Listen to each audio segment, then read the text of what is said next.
on the shores of the Bosphorus, where Europe meets Asia, once stood a city of legends, a beacon of civilization for over 1,000 years, Constantinople, the capital of the Byzantine Empire, the heir to Rome.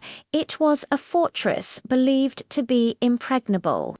But in the spring of 1453, this city and its emperor faced their final, desperate hour. This is the story of the fall of Constantinople and the last stand of its emperor, Constantine XI Palaiologos. By the mid-15th century, the once mighty Byzantine Empire was a shadow of its former self.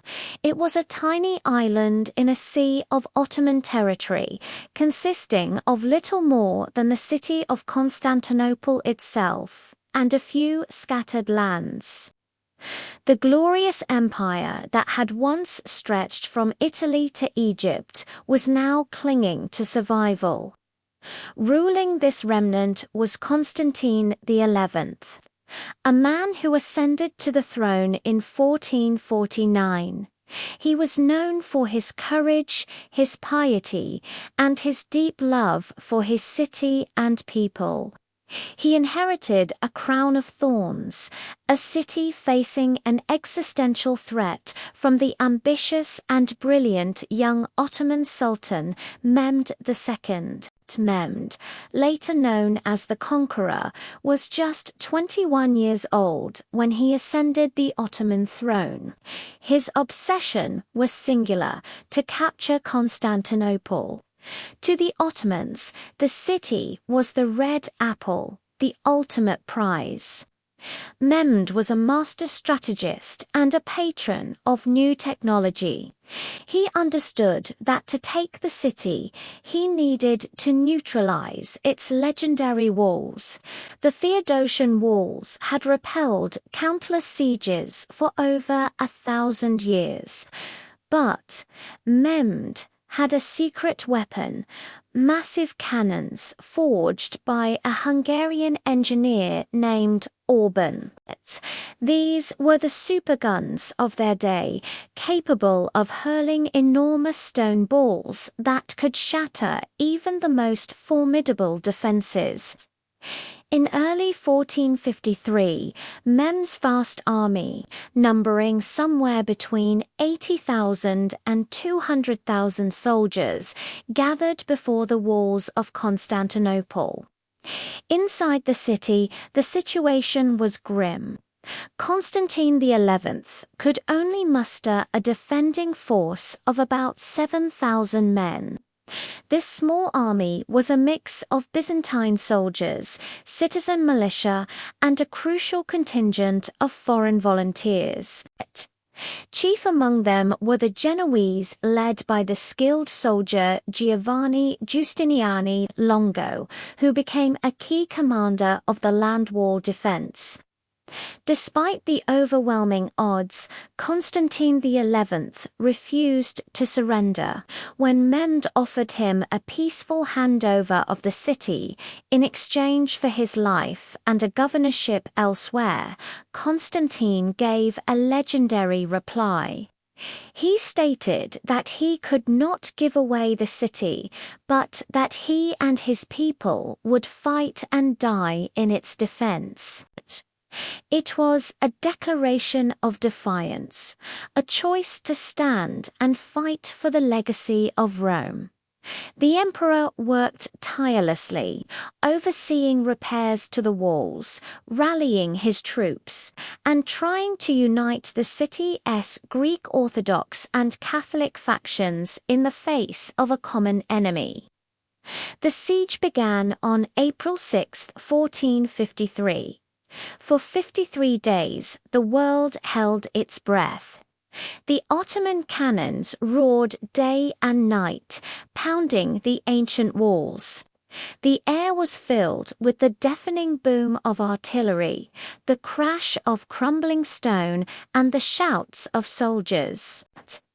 The defenders, led by Constantine and Giustiniani, fought with incredible bravery. They worked relentlessly to repair the breaches in the walls under a constant barrage of cannonballs, arrows, and musket fire. They made daring sorties, attacking the Ottoman siege works.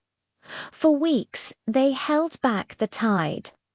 One of the most brilliant strategic points of the defense was the Golden Horn, a natural harbor that protected the city's weaker seawalls. The Byzantines had blocked its entrance with a massive iron chain, preventing the Ottoman navy from entering.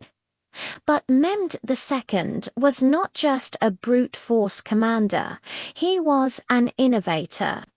In a move of logistical genius, he ordered his ships to be dragged overland, around the chain and into the Golden Horn. His men greased logs and created a massive slipway, pulling dozens of warships up a hill and down into the harbor. The defenders woke one morning to the shocking sight of an Ottoman fleet now threatening their most vulnerable flank.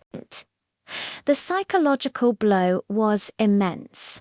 Morale, already fragile, began to crumble. As the siege wore on, supplies dwindled and exhaustion set in.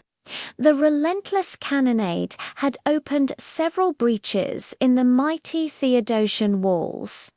The defenders were spread thin, patching holes and fighting off wave after wave of attackers. The final days were filled with a sense of impending doom. Omens and prophecies were whispered throughout the city. A lunar eclipse was seen as a terrible sign. During a religious procession, a sacred icon of the Virgin Mary, the city's protector, fell to the ground, an event that shattered the people's hope. On the night of May 28th, knowing the final assault was imminent, Constantine XI led a solemn procession to the Hagia Sophia, the grand cathedral that was the heart of Orthodox Christianity. There, in a moment of profound unity and sorrow, Orthodox and Catholic defenders put aside their differences and prayed together one last time. It was a funeral service for an empire. After the service, Constantine returned to the walls, addressing his commanders. He spoke not of surrender, but of honor, of faith, and of the duty to defend their civilization to the last man. He asked for their forgiveness for any offense he might have given, and they, in turn, pledged their lives to him and to the city. In the pre-dawn hours of May 29, 1453, Mehmed launched his final all-out assault. The roar of cannons, drums, and trumpets was overwhelming as thousands of Ottoman troops charged the walls. The first wave's irregular troops were repulsed. The second wave of elite Anatolian soldiers was also fought back, but at a terrible cost to the exhausted defenders. Then Mehmed unleashed his ultimate weapon, the Janissaries, the Sultan's personal infantry, the finest soldiers in the Ottoman army. The fighting was brutal, hand-to-hand combat amidst the rubble of the broken walls. A critical turning point came when the brave Genoese commander Giovanni Giustiniani was severely wounded. His withdrawal from the front lines caused panic and disarray among the defenders. At roughly the same time, a small group of Ottoman soldiers discovered that a small, unguarded gate, the Kirkeporta, had been left unlocked. They poured through, raised the Ottoman flag on a nearby tower, and attacked the defenders from behind. The defense collapsed. Seeing the Ottoman flags rise over his city, Constantine XI knew the end had come.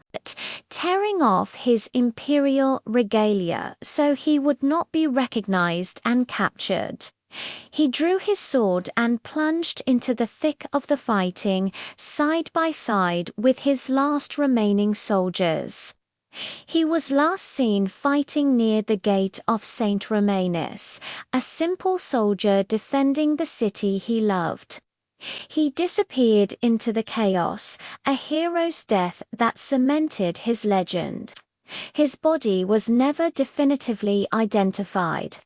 The fall of Constantinople was a seismic event that shook the world. It marked the end of the Byzantine Empire, the final remnant of the Roman Empire that had endured for nearly 1,500 years. The city, which was sacked for 3 days, was renamed Istanbul and became the new capital of the Ottoman Empire. Scholars and artists fled westward, carrying with them priceless knowledge and manuscripts from the ancient world, a migration that helped fuel the Renaissance in Europe. Constantine XI Palaiologos passed into legend, becoming the Marble Emperor.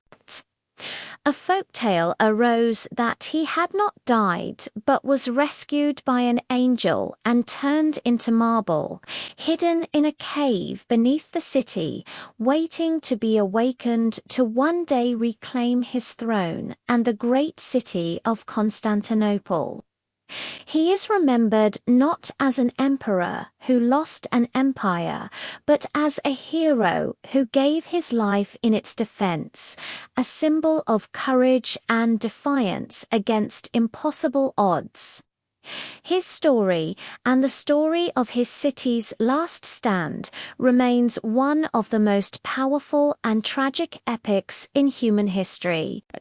Thank you for watching.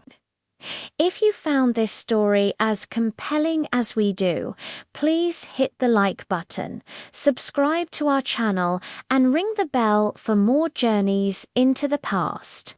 We'll see you in the next video.